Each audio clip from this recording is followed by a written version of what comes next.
Hello everyone, welcome to my channel. I'm Juan the Yarn Addict and I'd like to welcome you to another session of WIP'n It with Juan. If you're new here, hi, hello, and welcome. I'm super happy that you found me. If you're not new here and you're returning, well, welcome back. I'm super grateful and thankful you have returned. In these WIP'n It with Juan sessions, I become your crochet buddy. I sit back, I work on my whips while I talk to you about all the things. So if this is of interest to you, please sit back and enjoy the video. Before we get started, please remember to like, share, and subscribe to the channel. I would definitely appreciate the support. With that, let's jump into this session of WIP'n It with Juan. And the question of the hour is, what is on the hook? So I have tons of things across the desk. For now, I just have a few things that I'm interested in working on for this session, so I will show you just those this time around. So the first project I have here is my Nana June's Blessing Blanket. This is a pattern that I wrote up. I do have a tutorial on my channel for both left and right-handed crocheters. I'm doing this 2-bit granny style, so I am changing colors every 2 rounds without repeating a single color. And right now I have fuchsia on my blanket here. And the fuchsia is Loops and Threads Soft Classic. It's a wonderful 4-weight yarn, and I'm working this up with a 6mm US letter J hook. So that's the first one. The second one here is this offset V-stitch pattern. Again, I have a tutorial on my channel for this pattern. This is absolutely gorgeous, and I am using scrap cakes, all variegated yarn. And I think I'm going to start with this one. And I'm working this up with a 7mm prim hook, US letter K. So it's their version of a letter K. Traditionally, letter K is 6.5mm, but Prim does not have a 6.5mm hook. They have a 7. So this is their equivalent to a letter K. So with that, let's jump into this session of WIP'n It with Juan. And as I mentioned, this is a scrap cake. This is number 3, I believe. This is cake number 3. And for this project, I'm interested in working 2 additional cakes after this one here. With this pattern, the yarn is going pretty fast, and I really, really love that. I have these 2 other cakes I'm interested in adding onto the project here. So once these 2 are done, in addition to the current one that I have on the hook, that's going to be it for this blanket here. So the yarn works up super fast with this particular pattern, and I absolutely love it. So it's literally V-stitches in the round, but we're not going into the V-stitches, we're going next to the V-stitches. I'm just going to show you up close what that looks like. There you go. V-stitches next to the V-stitches. Really, really nice. So where are we at here? Okay, so let me assume the position. Okay, so, all right, I have to tell you, I keep saying this every time I pull this out. This works up super, super fast. And I mean, it's not a race or anything, but if you're looking to get a blanket done in a fraction of the time, this is definitely one to have on your list. The reason for that is because if you're working this up, think about it like working a granny square blanket, except one of the stitches is missing. So it's a double crochet, chain 1, double crochet, your traditional V-stitch. If you're doing a granny square blanket, it's 3 double crochets. So you're saving yourself the time of having to crochet that 1 additional double crochet, which by all accounts I think is a great thing. So you have the size, you don't have the weight, and it's not as holy as you think it would be, you know? It's actually really nice. And I mentioned this before, with this particular blanket here, all of the yarn is vintage discontinued yarn minus 1 colorway so far. With the other cakes, I can't really guarantee that. I believe that I have a mix. It's a hodgepodge of like current variegated yarn along with discontinued vintage variegated yarn. I just wanted to play with the colors. And so with all of this being vintage, I'm sorry, not vintage, with this being all variegated yarn, it's a lot to look at. But if we're going to look at all the colors, let's just play with all the things, right? So I'm having a wonderful time working this up. as of late, I really haven't spent as much time on this project as I wanted to, and that's literally because I have a very big project that I'm trying to get off the hook. I am in the middle of crocheting a poncho, so it's going to be my very first poncho on the channel, and I am hoping to have it done just in time for my 2-year podiversary. So depending on when you're seeing this, we are literally 1 week removed from my 2-year podiversary. So yeah, less than a week actually. So yeah, less than 7 days, it'll be my 2-year podiversary, and I want to have it done just in time for that podiversary because I would love to gift the written pattern to some of the viewers who attend the podiversary. So the members of the channel are already going to be receiving this written pattern, but in addition to those folks, I wanted to be able to gift the written pattern out to those who attend. So I'm really excited to see who comes. It's a low-key celebration. It's not going to be one of those monumental, oh my goodness, 50K and all the things, you know, like a milestone giveaway. It's a 2-year podiversary. Like my 1-year podiversary for me was like huge because I made it through the first year. So this is just year number 2. I think the next big podiversary celebration should come around at 5 years. I think that's monumental in my opinion. 5 years is a long time to be on YouTube, all things considered. But in the meantime, we'll have lowercase celebrations, you know, just little get-togethers, if you will. So yeah, I don't mind that at all. Now, as far as my WIPs are concerned, I have to tell you, I don't think there's been a time that I came on camera and said I don't have any WIPs. I mean, it's just not ever going to be a thing. As much as I try to attain that goal of like no WIPs, it's just not going to be a thing because, for one, I'm always creating things. I'm always putting ideas to a hook with yarn, and in order for me to really see what it looks like, I'm going to have to work that idea out to a certain size, and so it becomes a WIP or a huge frogging project, which I've had several of those as well. So what I mean by that is, last year during Boggy Creek season, I was gifted a bunch of squares from a viewer of the channel, and I had this idea of reworking those squares into a more updated version of what I had in my mind.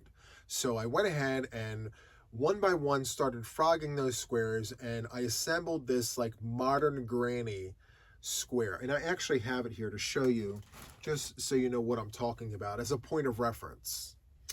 So this is the project that I'm currently working, you know. Here's the thing about this project, and I think it's the reason why I didn't really push the boundaries on trying to get this done as soon as possible.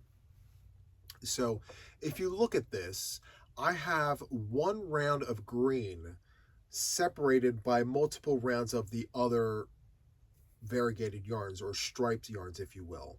Or maybe it's ombre, I'm not sure. Anyway, I don't have enough of this green vintage yarn to continue this repeat. And I kind of knew that going in, and I even mentioned the last time I spoke about this during a WIP'n It with Juan, that once I run out of the green, I'm going to change to another color. Well, I still have all of the things to frog. So I'm not even sure where I'm even at with the green yet to make that decision. Anyway, I've made the decision to frog the squares and cake everything up before proceeding with this, because I don't want to waste my time crocheting a project without knowing for sure how much of which colorway I even have. So I prematurely worked this up without taking inventory of the colors that I had, if that makes any sense. So I'm taking this concept and I'm rolling it into the other projects. Like, am I going to have enough to finish what I planned to do? And if I'm not sure, how about trying to figure that out first so we're not wasting our time here? That's part of the issues I've had with several projects, and it's the cause of having so many WIPs. It's not the only cause, but it's one of. So anyway, let me make sure I stay crocheting. I do have a tendency to stop crocheting to be able to show and tell and all the things, but I created these videos to allow myself an opportunity to really move the needle on a lot of my projects. Because as long as the ideas are flowing, I figured, well, why not just keep the hook moving? And that's kind of what became of all of this. And we just had a color change in the middle of a side, which is the first one, I believe. If you notice, we have full striping going all the way around so far. And this is the first time that I've had a color change in the middle of a side. So I'm curious to know what that's going to look like later on down the line. But here we are, and we're going to go forward and continue on with this, with hopes of it looking just as good as the first part of it,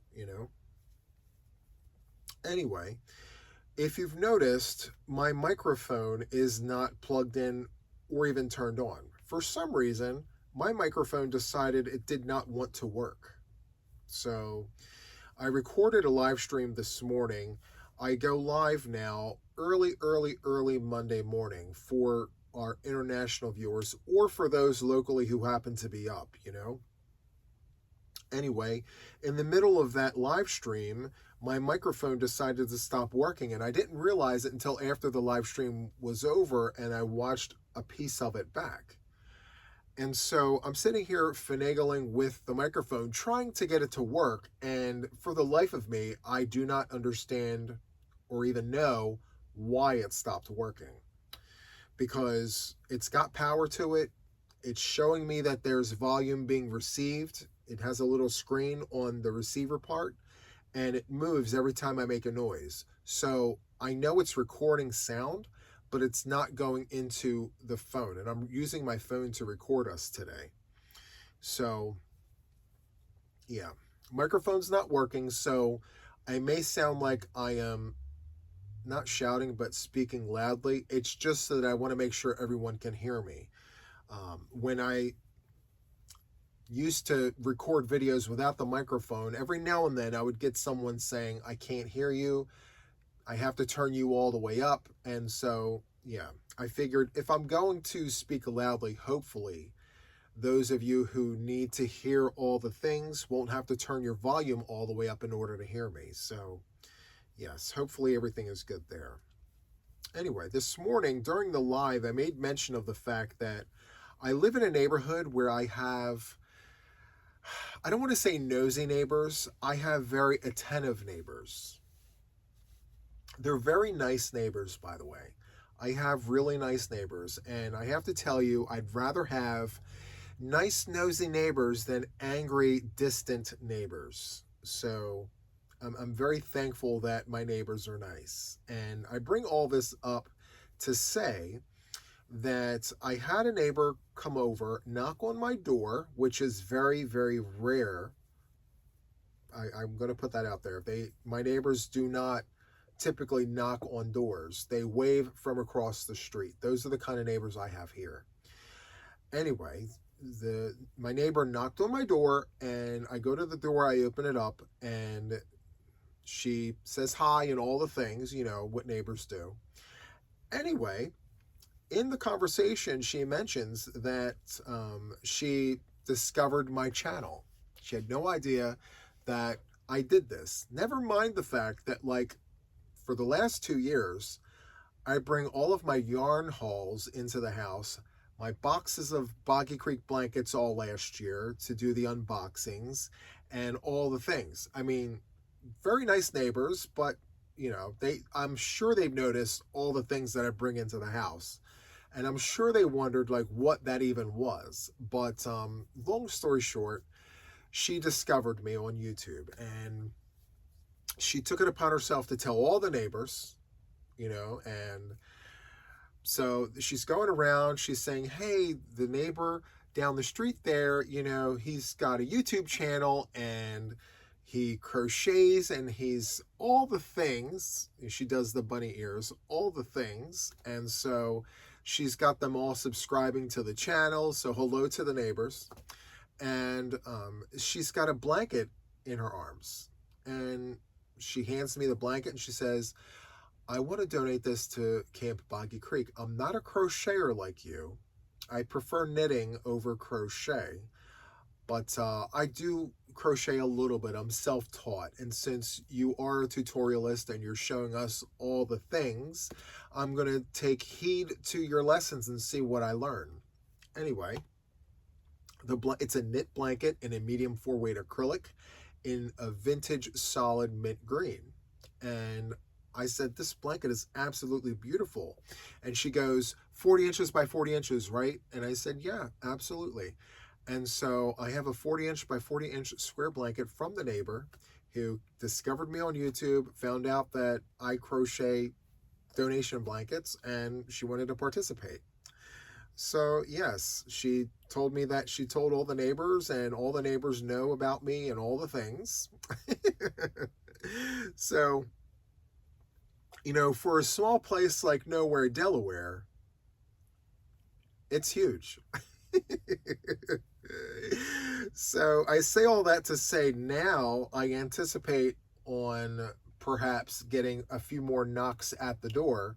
Hey, Juan, can you show me this stitch? And I'll tell you, the minute it gets to that point, I'm going to have to literally and very kindly ask the neighbors to not do that.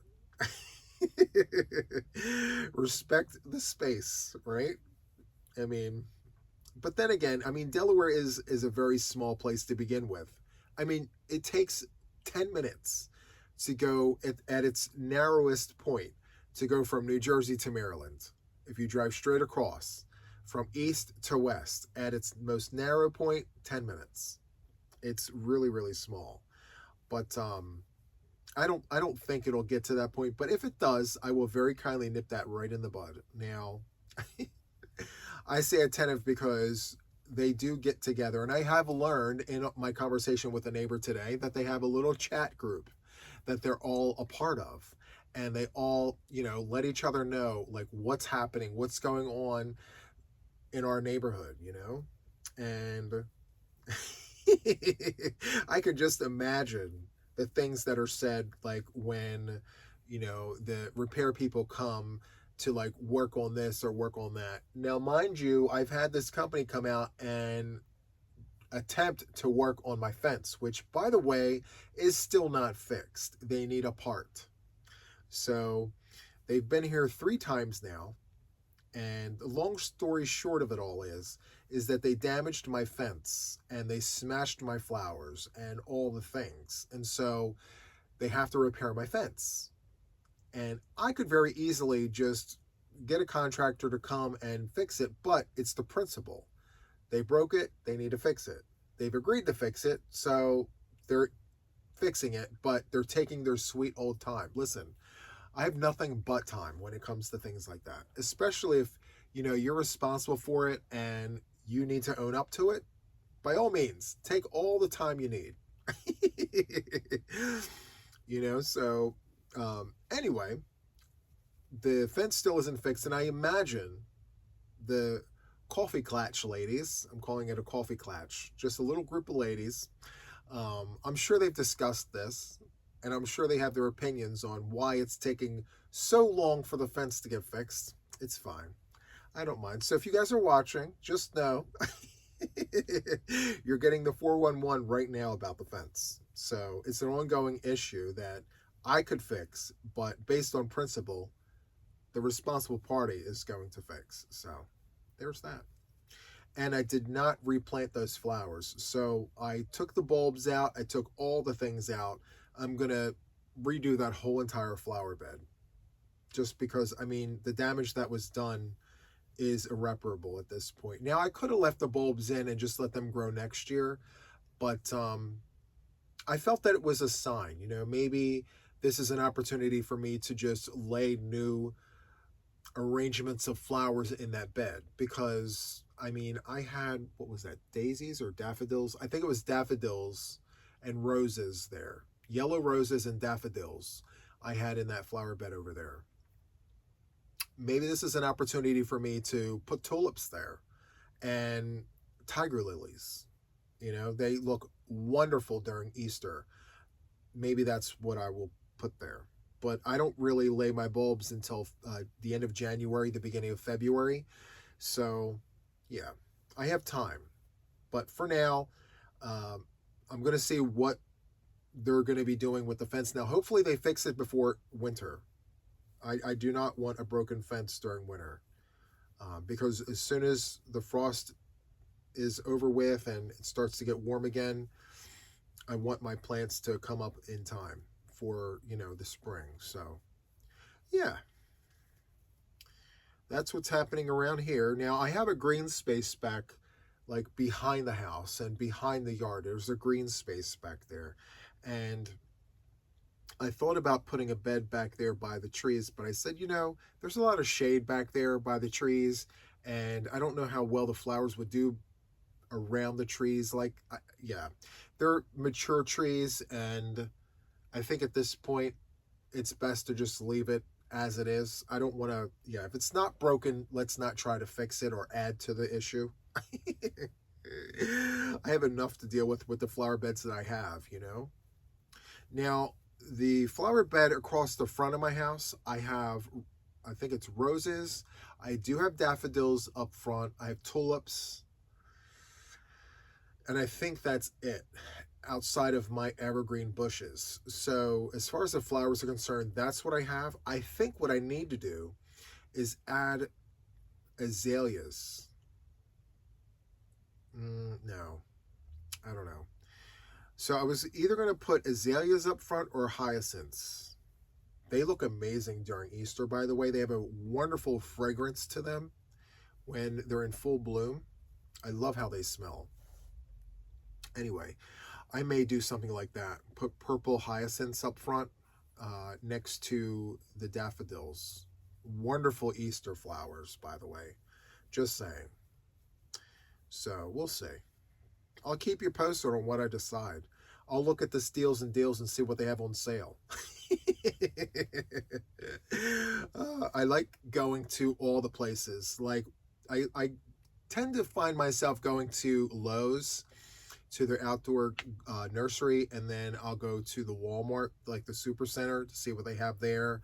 I'll go to all of them, actually. I go to all the places. And then the independent nurseries that we have here in northern Delaware. I go to all the places and see what they have on sale, what can I add to the flower beds, And sometimes I don't go for the ones that everyone else runs to. I try to find the obscure ones as well. I'm not always successful because they're not always on sale. Sometimes when they try to push inventory out, they'll put a sale on it and I'll jump on it. Sometimes they have it signed incorrectly, and I tell them, I'm like, hey, the sign said, and they adjust the price. I don't like being that person, but if you're going to put a sign there and you're going to say that this item is that price and it doesn't come up that price, I think it's only fair that I at least say, hey, that price back there is wrong. Whether you change it or not is completely up to you. I won't be that person, but I will be the person to say, hey, that sign had that price for that item. Just letting you know, and whatever happens, happens. So, yeah. Anyway, I got to tell you, this one colorway here called Holly and Ivy, I have two different skeins of the same colorway in this cake. And the reason why I did that was because Holly and Ivy took a transformation over the years. Holly and Ivy originally, when it first came out, was a sagey green, like a light sagey green, and like a very muted burgundy, if that makes any sense. It almost reads brown. Less red, more brown. And then I want to say like a decade later, still vintage by the way, but like a decade later, they redid the holly and ivy to make it more streamlined with the holiday season. So it now reads more cranberry and more like a hunter green. Not now, I mean, you know, the newer version of holly and ivy. And so both of these colorways are right next door to each other. I'm going to show you this. So if you see, down here is where you have the more vibrant holly ivy, and up top here is where you have the older one, where it's more muted and more mellow. And so anyway, I like how it looks next to each other. It's a little on the odd side, but I kind of like it, and it's helping create this stained glass look, if you will. Someone mentioned stained glass, and I said, you know, at first I didn't see it, but I can totally see it now. You know, I like it. It's really, really nice. Now, originally, this blanket was supposed to be for Camp Boggy Creek. And very quickly, it became one for the house because I absolutely love how it's turning out. I love how it's turning out. So much so that I said, you know I said it was going to be for Camp Boggy Creek, but it's definitely for the house now. I fell in love with this blanket. And it's loose. It's loose. It's not heavy. It has a wonderful drape to it. And I mentioned this before, but I'm going to mention it again.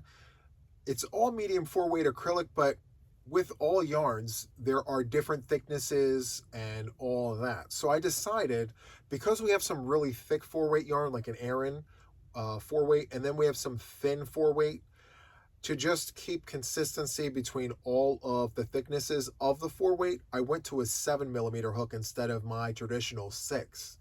And it's creating this wonderful drape, and it's treating all of the 4-weight yarn exactly the same, the way I see it anyway. And I'm loving this for me and for us. So anyway, that's the reason why I'm using a 7mm for a 4-weight yarn. But with one strand, I think the 7mm is probably as thick as I will go.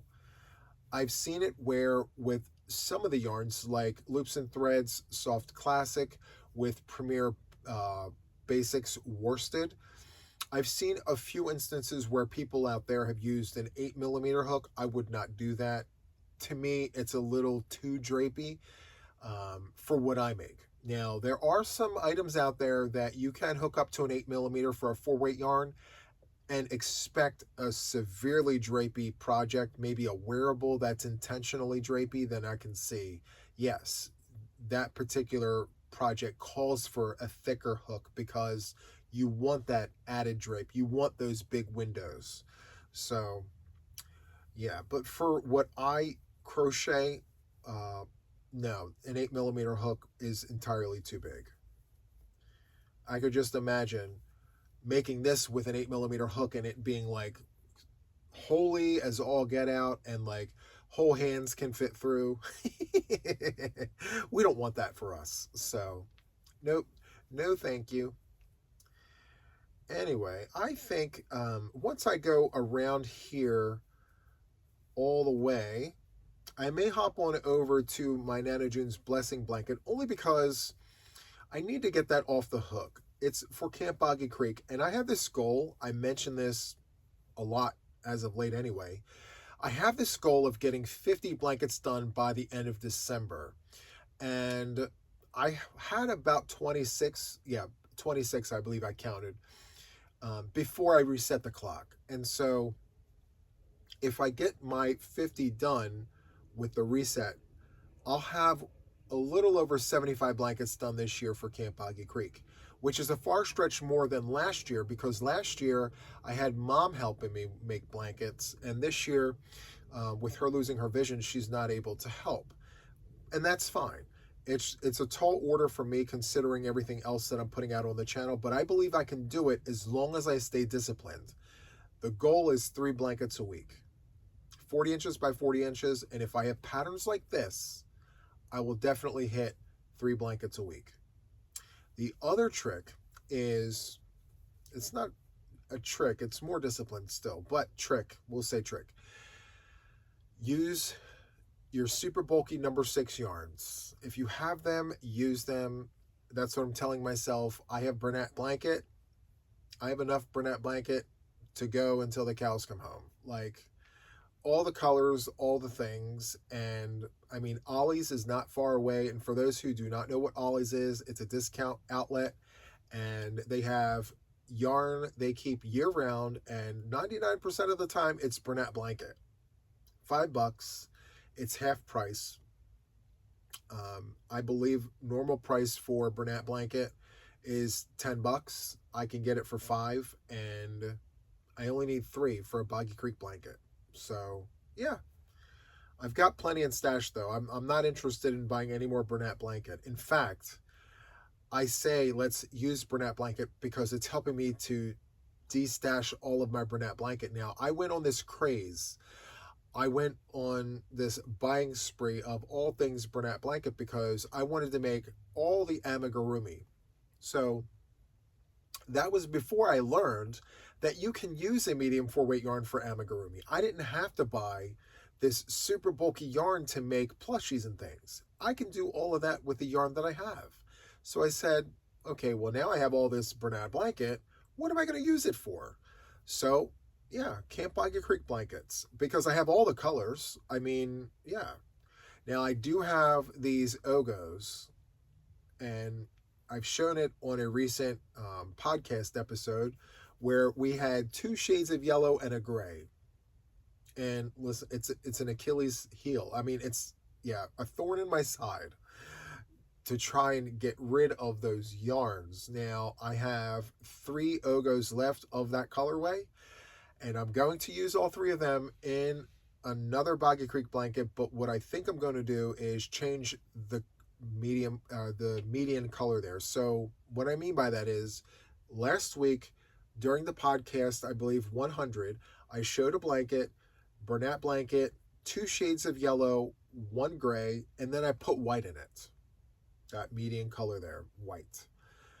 This next one, I think I'm going to add in maybe black. Yeah. So it's a pair. We have one with white, one with black.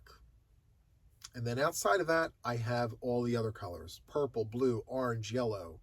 You name it, I have it. And I'm more interested in making donation blankets with the yarn only because I know it's going to be used. It's going to have a purpose. And just yesterday, I went thrifting and at Goodwill, and I found an Ogo of the same, it's like the same Ogo, but different colors. This particular one is black, gray, and white. Here it is. And so there was only one, and they charged $1.99 for this. That's not bad for $1.99. I'll take this. You know, it's a very thick, super bulky number 6. I had to hook up for this particular yarn. I'm currently using a 9 or a 10 millimeter crochet hook with this yarn. So anyway, the 3 Ogos that I have that are 2 shades of yellow, 1 gray, I'm going to run that with black. Yes. The other Bernat blanket skeins, I'm not going to hook up so far because the yarn isn't as thick as this is. It's, for some reason, I don't know what they put in this yarn, but the Ogos are a very thick 6. So, yeah. Not sure how they classified that as a 6 because it's really, really thick. Now, the next step up is a jumbo. And if you've been to Michael's, if you've been to Joann when they were open, the jumbo number 7 yarns, I mean, they're super, super thick. They look like, I don't know, hoses, like garden hoses. Yeah. I mean, super, super thick. And this is definitely not that. So I get it. It's clearly a 6, but it's a thick 6. So, yeah. Anyway. Just keep hooking. Just keep hooking. Now, I'm looking at these other projects that I have not shown you, and I'm asking myself, At what point am I going to get these projects done? Because all of these blankets that I'm looking at are donation blankets to Camp Aga Creek. And I have to tell you guys, one of the greatest things that I love about what I'm doing for my crochet journey is I am giving back to wherever and everywhere I can. So for my blankets, you know, a huge motivator for me is being able to give my work to others. So Camp Aga Creek, I love making blankets for sick, chronically ill children. I just love that. It makes me feel good. So I love that. And then I have a big, huge bag of hats that I'm looking to offload and to get out there into the hands of others. And so and by the way, thank you guys so much for sending me addresses of places that I can send these hats to. I'm definitely going to be doing that, and I'm going to continue doing that because it makes me feel good. So again, one of the biggest things that I love about crochet and about what I'm doing here on YouTube is I'm able to put yarn to a hook using creations in my head to then put in the hands of those who appreciate it. Maybe they can or can't crochet it themselves, but regardless, I'm just glad to be able to do this for others. So every now and then I'll make something for the house, which is what this is, and I love that for us. I love that for me, for you, and for us. So yeah, we just changed colors again. This is how you know the project is growing, when you're no longer completing entire rounds in the same color. This is the third color change this round. Actually, no, because I just flipped, right? Did I just flip? Yes, I just flipped. So, yeah, half of one side and now color change. Now, I would imagine that this particular colorway will take me all the way around the blanket. We'll see. Who knows, we may not get to Nana June's blessing blanket today for this particular session of WIP'n It with Juan, but that's okay. There's tons more where that came from, right? We're in the 80s, I believe, of these sessions of WIP'n It with Juan. We're in the high 80s at this point. So for those of you guys that are new to the channel, as you heard in the beginning, these are sessions where I sit here, I just gab at the gums while I crochet. But if you're looking for a crochet buddy at any given time, whether you're a member or a viewer, subscriber, doesn't matter. I have a playlist, and there's a high 80s. There's a lot of these sessions. So if you're looking for a crochet buddy, feel free to put one of those on. I do have to tell you, this is a progression. So if you look at the older versions, not versions, but the older sessions of WIP'n It with Juan, it was a little different. You know, I was trying to get my footing and all the things. And by the way, I do have to tell you, in case you were wondering, like, how did this even ever come to be? This came to be from the viewership of the channel, the viewers. I received communication via email, direct message. You know, I kept getting requests for coming on and just having a crochet session where I just sit here and chit chat. And so, yeah, people requested it. I gave it a shot. Turns out I really like doing it. And so it became a thing.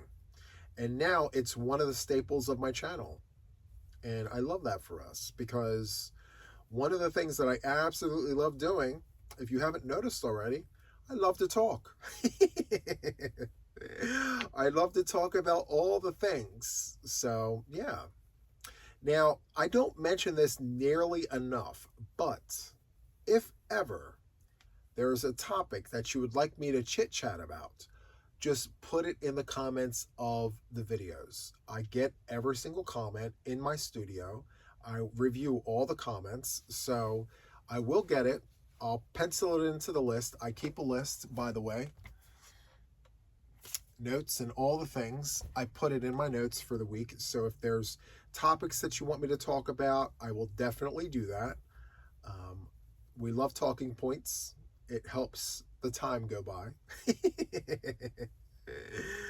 So yeah, If I don't get any requests for topics, I have tons of my own, so no fear in me ever running out of things to talk about.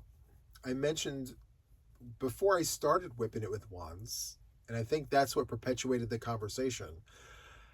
Give me a skein, any skein, and I can stretch a conversation to an hour about that skein that you hand me.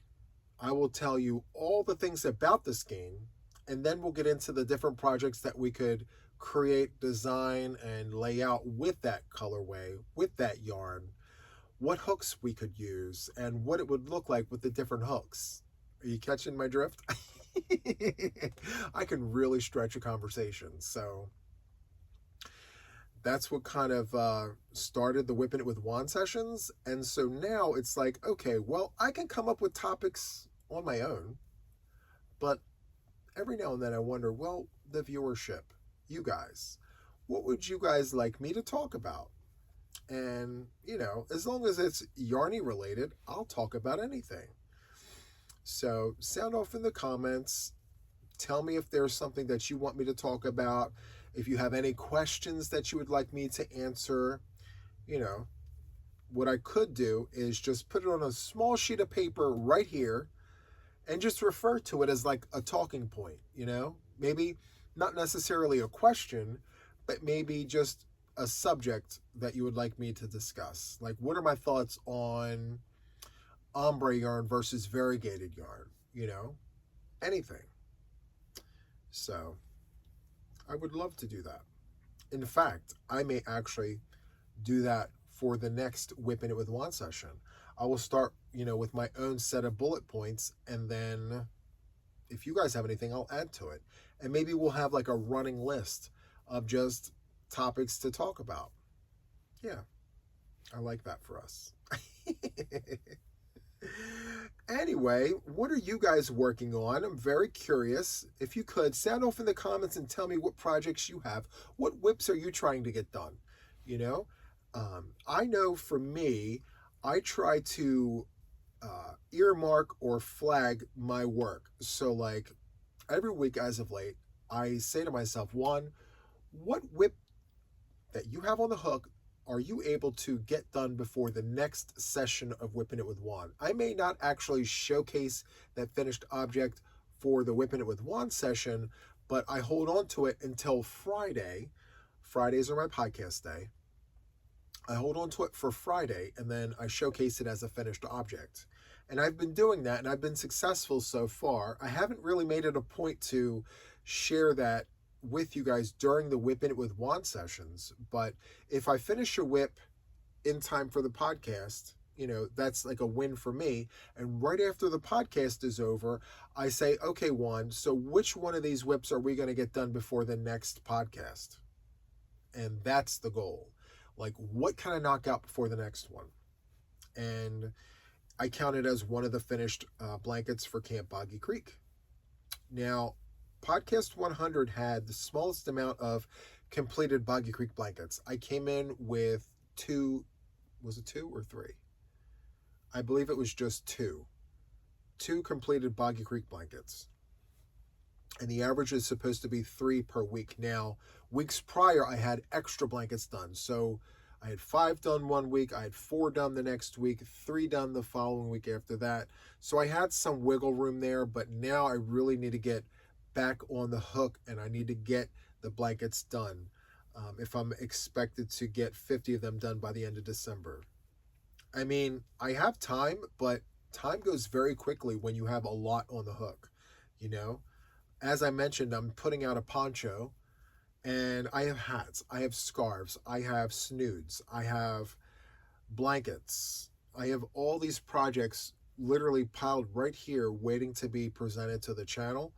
And I'm doing it in a timely fashion. Now, some of the things I do have to edit and button up before it rolls out, but that goes without saying. Like, we have lots of things that have to be rolled out, so I have to stay organized with what I have on the hook right now, so that when I roll the other things out, it flows. And that's kind of the hope there. So, yeah. Anyway, I'm going to get to this corner, and then I'm going to check the time. Now, I can't see the time in terms of how long we've been on, because I'm pretty far away. But when I get to the corner, I will check. I just have several stitches left, and then we will jump on that. Again, the goal here is 45 minutes to an hour, just so that it's long enough for you to get elbows deep into a WIP, but still short enough to say, well, I wasn't all day doing that. You know? So that's kind of how I break down pieces of my day. 45-minute to an hour chunks of this or of that, I do it at home here. Like, when I go into the squirrel's nest to organize my yarn, I say, okay, Juan, if you're going to organize yarn, stay at an hour and then go to the other yarn room, because I have multiple yarn rooms. So I try to spend equal amounts of time in each room so that they all stay somewhat organized and maintained. It's very, very easy to, go into a yarn room looking for a yarn, and then what was organized is now chaos. It's mayhem. Everything is where it shouldn't be because you were looking for that one yarn, and then now you have to circle back around and clean up that mess. So when that happens, you have to, carve out time to maintain your yarn. Otherwise it's just a disaster area waiting to happen. Or maybe it's already happened. Maybe it's there waiting for you to clean up, So the yarn room on the other side of the house, I have to tell you, it's been the thorn in my side for a while, because I converted my shelving units from narrow shelves to deeper shelves. So now my yarn in the other room, one of these days I'll show you, it's too deep.